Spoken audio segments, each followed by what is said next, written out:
안녕하세요. 저는 정동민 국어논술학원 논술원장 하성민입니다. 올해 코로나로 인해서 학부모님들 입시 설명회를 이렇게 온라인으로 개최하게 됐는데요. 지금부터 올해 이제 부모님들이 가장 궁금해하시는 그 입시 관련된 내용들을 하나하나 소개해 드리도록 하겠습니다.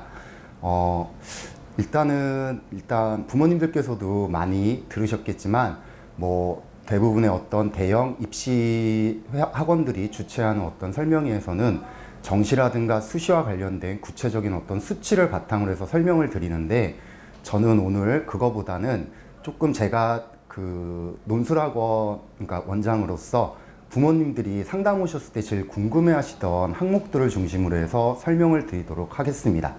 그래서 일단 제일 많이 물어보시는 게 뭐냐면, 일단 논술시험이라는 거에 대해서 부모님들이 제일 많이 궁금해 하시는데, 일단 논술시험은 인문계 친구들 같은 경우는 국어와 사회 과목과 연관된 그 제시문을 바탕으로 해서 독해력을 평가하는 시험이라고 생각을 하시면 됩니다.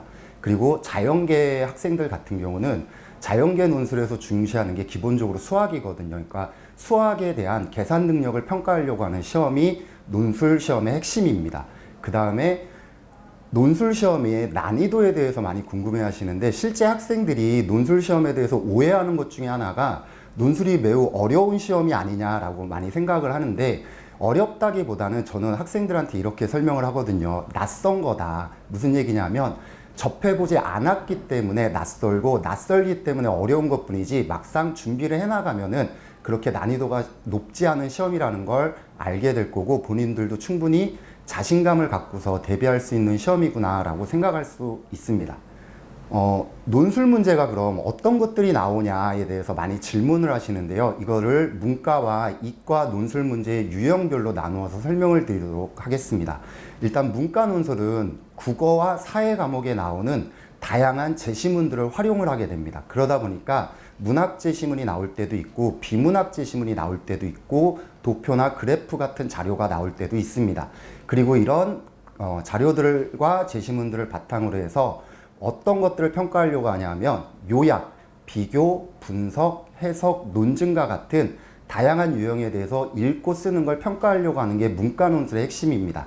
그런데 일부 대학에서는 영어 제시문을 출제하는 경우들이 있는데, 실제 그 영어 제시문의 난이도는 고3 학생들이 고등학교 과정에서 배웠던 영어 독해 난이도를 고려하면 그다지 어렵지는 않습니다.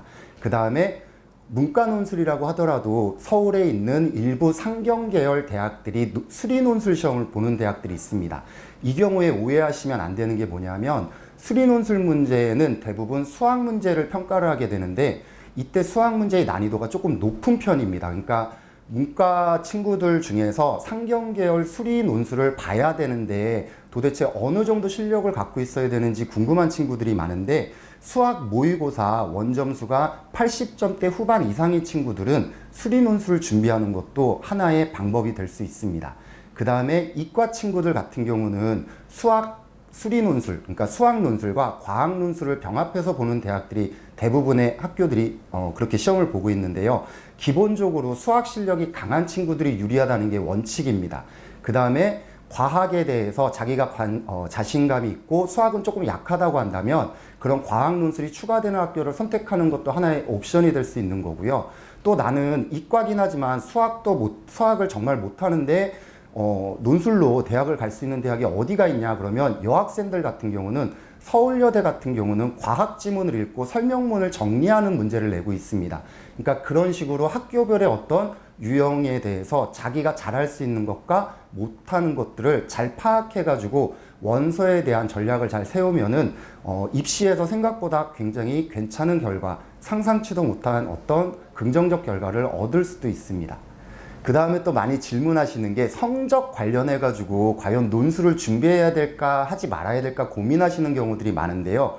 일단 기본적으로 논술 시험은 최저 등급, 그러니까 수능 최저 등급과 내신을 고려해서 전략을 선택하셔야 되는데, 가장 많은 학생들이 고민하는 게, 내가 내신 성적이 너무 안 좋은데 논술을 준비해야 될 필요성이 있을까라는 걸 질문하는 경우들이 많습니다.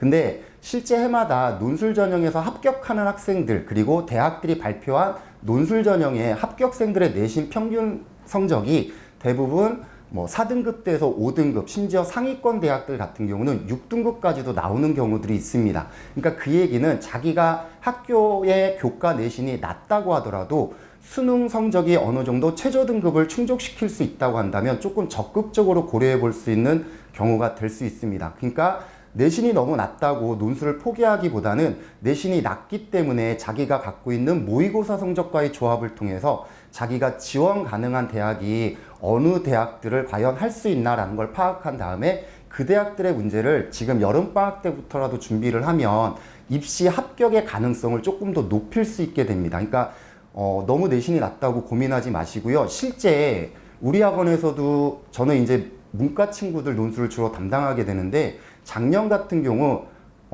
이제 부모님들이나 학생들이 보실 때 말도 안 되는 성적을 갖고 한양대학교 본캠퍼스를 논술 전형으로 합격한 친구가 있는데요.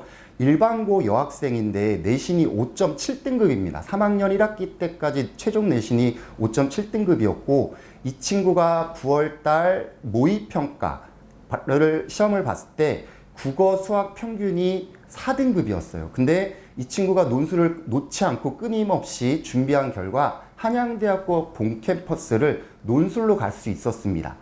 그리고 이 친구랑 같이 다녔던 친구 같은 경우도 내신이 5.2등급이었는데 대신 이 친구는 모의고사 성적이 조금 높은 편이었어요. 그래서 국어 수학 평균이 2등급이었는데 9평 결과가 2등급이었는데 이 친구도 논술을 꾸준히 준비한 결과 중앙대학교를 논술로 합격을 했습니다. 그러니까 내신이 낮다고 해서 논술을 포기하기보다는 내신이 낮으니까 자기가 갖고 있는 모의고사 성적과 논술 성적의 어떤 조합을 통해서 자기가 합격 가능한 대학들을 착실히 잘 준비해 나간다고 한다면 굉장히 좋은 결과를 기대할 수 있을 겁니다.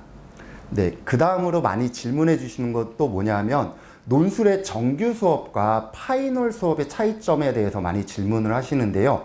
논술의 정규 수업은 우리 학원 같은 경우 원서를 쓰기 전주까지, 그러니까 9월달 학생들이 수시 원서 접수 전주까지 정규 수업을 진행을 하게 됩니다.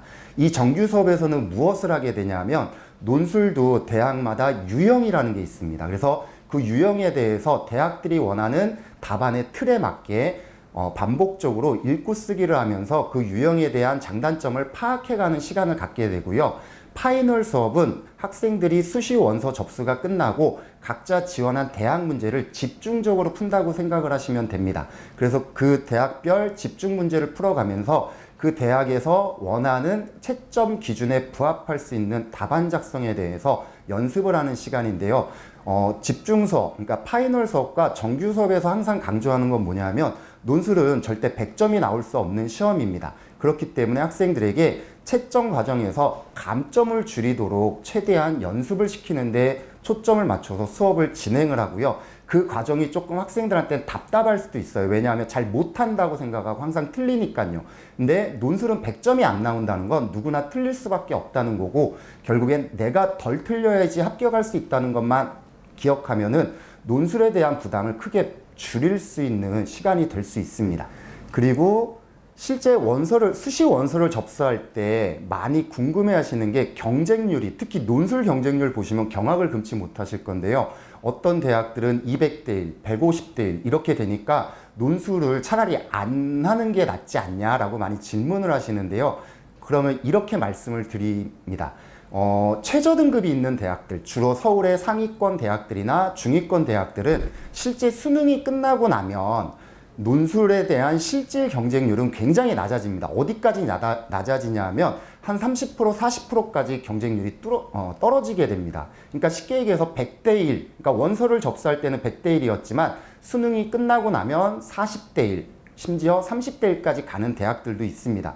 그러니까 논술 경쟁률은 실질 경쟁률과 비교했을 때 굉장히 떨어진다는 것을 좀 기억하셨으면 좋겠고요. 그 얘기는 우리 학생들이 논술에 대한 최저 등급에 대한 경쟁력이 있다고 한다면 오히려 그렇게 최저 등급이 적용되는 대학에 적극적으로 지원을 해서 논술을 준비하는 것도 하나의 합격 가능성을 높이는 방법이 됩니다.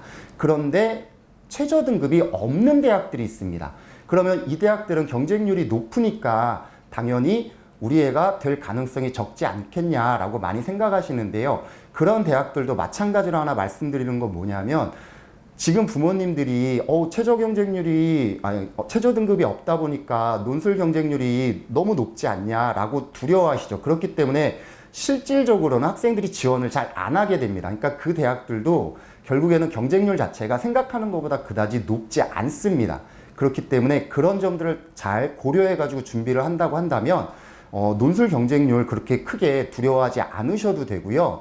그 다음에 또 하나는 학생들의 성적과 연관해서 경쟁률보다는 좀 자기 학생의 성적에 연관해서 좀 생각을 하실 필요가 있는데요. 모의고사 성적이 좀 높은 친구들은 최저 등급이 조금 높은 대학들을 선택해서 지원하는 게 하나의 방법이고요. 만약에 최저 등급을 전혀 기대할 수 없고 내신으로만 논술 시험을 치러야 되는 친구들 같은 경우에도 이렇게 생각을 하시면 될 것 같아요. 만약에 내신이 좋은 친구들은 논술 전형에서 내신에 대한 반영률이 높은 대학이나 아니면 논술 문제의 난이도가 조금 쉬운 대학을 선택하는 것도 하나의 방법이 됩니다. 왜 그러냐면 내신의 반영률이 높다고 하는 건 어차피 학생들이 논술을 준비하고 온다고 한다면 우리 친구도 결국 평균 정도의 점수만 맞으면 내신을 갖고서 변별력을 확보할 수 있게 되는 거고요. 그 다음에 논술 시험 문제의 난이도가 낮다고 한다면 그 낮기 때문에 결국에는 내신에서 변별력이 생기는 대학들이 있습니다. 그러니까 그런 경우를 생각해 보시는 게 좋고요. 만약에 내신이 낮다, 내신이 낮은데 내가 논술을 어떻게 준비해야 되냐? 그럼 거꾸로 내신 반영 비율이 낮은 대학을 선택하거나 아니면 논술 문제 난이도가 높은 대학을 선택해서 논술을 착실히 잘 준비해서 경쟁력을 갖추는 것도 하나의 대응 전략이라고 볼 수 있습니다. 수시에서 이제 학생들이 적성평가 시험을 생각하는 경우들이 많아지고 있습니다. 근데 적성평가 시험도 원칙적으로 작은 수능 시험이라고 생각할 필요가 있습니다. 그 얘기는 무슨 얘기냐면 결국 수능의 성적과 적성평가 시험의 상관성이 굉장히 강하게 나타나는 시험인데요. 적성평가 시험도 결국 객관식 시험입니다. 그렇다 보니까 대학들이 주로 국어하고 수학 영역을 적성평가 영역으로 내게 되는데요. 그래서 저희가 상담을 할 때 적성평가를 준비하는 적정한 성적대를 국어, 수학, 모의고사 3에서 4등급 정도의 학생들을 추천합니다. 그리고 내신 같은 경우도 너무 낮은 친구들보다는 4에서 5등급대의 친구들을 추천을 합니다. 그러니까 이 성적대에 들지 못하는 친구들은 적성평가 시험보다는 차라리 논술 전형을 준비하는 게 더 필요한 경우라고 많이 상담드리고 있습니다. 그리고 이제 수시에서 학생부 교과 전형과 종합 전형을 준비하는 친구들이 이제 많은데요. 학생부 교과 전형과 종합 전형을 준비하면서 부모님들이 많이 질문하시는 것 중에 우리 학생이 면접을 봐야 되는데 면접 준비 어떻게 해야 되나요? 라고 묻는 경우들이 있습니다. 일단 대학교 면접 시험은 크게 두 가지가 있다고 생각을 하시면 됩니다. 하나는 학생들이 제출한 서류를 기반으로 한 면접을 보는 대학 전형이 있고요. 또 하나는 논술형 면접 문제라는 게 있습니다. 그러면 제출 서류를 기반으로 한 면접 문제는 간단합니다. 학생들이 서류와 그리고 자기소개서나 이런 것들을 제출했을 때 면접 과정에서 거기에 써져 있는 사실관계를 해당하는 질문들을 던지고 학생들이 대답을 하게 되는데요. 그 경우에는 솔직히 면접 전문 준비학원을 다닐 필요는 없고 해당 대학의 기출문제나 간단한 면접 기반 질문들을 대학들이 공개하고 있으니까 그 질문을 확인하고서 그냥 학생 혼자 준비하는 것도 괜찮은 방법이 될 겁니다. 그러나 논술형 면접 문제는 조금 이야기가 달라지는데요. 논술형 면접 문제는 쉽게 얘기해서 논술 시험과 과정은 똑같지만 결과만 다릅니다. 논술은 학생들이 지필 형식으로 작성을 해야 되는 거고 면접은 구술 형식으로 발표를 해야 되는 겁니다. 그게 조금 다른 점이고요. 그러다 보니까 논술과 평가하려는 어떤 요소들은 거의 동일한데 결론만 다르기 때문에 학생들이 실제 면접 과정에서 어떤 것들을 만나게 되냐면 교수들이 추가 질문을 던지게 됩니다. 즉 압박 면접이라고 하는데요. 그런 압박 면접에 대해서 학생들이 다양한 어떤 추가 질문에 대해서 예측하고 준비할 시간이 필요합니다. 그래서 학생들이 평상시에 학교라든가 이런 데서 면접 준비가 잘 되어 있으면 그런 압박 면접 준비에 대해서 크게 부담을 느끼지 않아도 되지만 그런 대비가 없다고 한다면 그런 압박 면접까지도 대비해서 논술형 면접을 준비할 필요가 있습니다. 이제 수시를 준비하면서 처음 겪으시는 이제 입시다 보니까 많이 두려워하시는 것들이 많은데요. 그 중에서 학생들이 가장 많이 실수하는 몇 가지 경우를 조금 말씀드리고 이제 발표를 마치려고 합니다. 학생들이 제일 많이 하는 실수가 뭐냐면요. 되게 어이없는데, 입시 입학 원서 접수 마감일을 놓치는 경우가 많습니다. 실제 수시 원서 접수는 올해 같은 경우는 9월 23일부터 9월 29일까지 대략 일주일 동안 진행이 되는데, 이 일주일 내내 대학들이 원서를 접수하는 게 아니라 그 기간 동안 대학들이 3일에서 4일 동안 원서를 접수하게 됩니다. 근데 이거를 잘 모르면 마치 A라는 대학이 일주일 내내 원서를 접수한다고 생각하고서 원서 접수를 미루다가 나중에 마지막 날 가가지고 봤는데 그 대학은 이미 원서 접수가 끝나 있는 경우를 많이 보게 됩니다. 그래서 학생들이 자기가 원했던 대학을 지원하지 못하는 경우가 생기는 경우들이 종종 있습니다. 의외로 종종 있고요. 또 하나는 학생부 교과나 종합전형을 준비하는 친구들은 원서 접수와 서류 마감일이 다릅니다. 근데 이 서류 마감일을 착각하는 친구들이 또 있어요. 즉 원서 접수하고 서류 마감을 자기 마음대로 해도 된다라고 생각하는 친구들이 종종 있는데, 그런 서류 마감일이라든가 원서 접수 마감일을 잘 지켜주는 것도 굉장히 중요하고요. 두 번째는 이제 학생들이 원서를 쓰게 될 때 어떤 문제점들이 나타나게 되냐면, 이제 지난 고등학교 3학년 1학기 때까지 학생들이 이제 내신이라든가 수능 모의고사 점수가 자기가 원했던 대로 안 나오다 보니까 이제 수능은 다가오고 마음은 급해지고 하니까 어떤 실수를 범하게 되냐면, 나는 좋은 대학에 가고 싶어 라는 어떤 이 마음 하나 때문에 자기가 얻었던 현실적인 모든 성적들을 망각하게 됩니다. 즉 잊어버리게 돼요. 무슨 얘기냐면 자기의 성적을 부정합니다. 그래서 어떤 일들이 벌어지냐면 내가 지금부터 2달 혹은 3달을 열심히 준비하면 수능 점수를 뭐 20점, 30점 올릴 수 있어 라고 희망을 갖기 시작하는데요. 물론 그 희망이 나쁜 건 아닌데, 입시를 준비할 때는 학생들의 성적에, 현실적인 성적에 기반을 해야 되는데 그 성적을 무시하게 되면 그의 입시는 굉장히 실패할 가능성이 커지게 됩니다.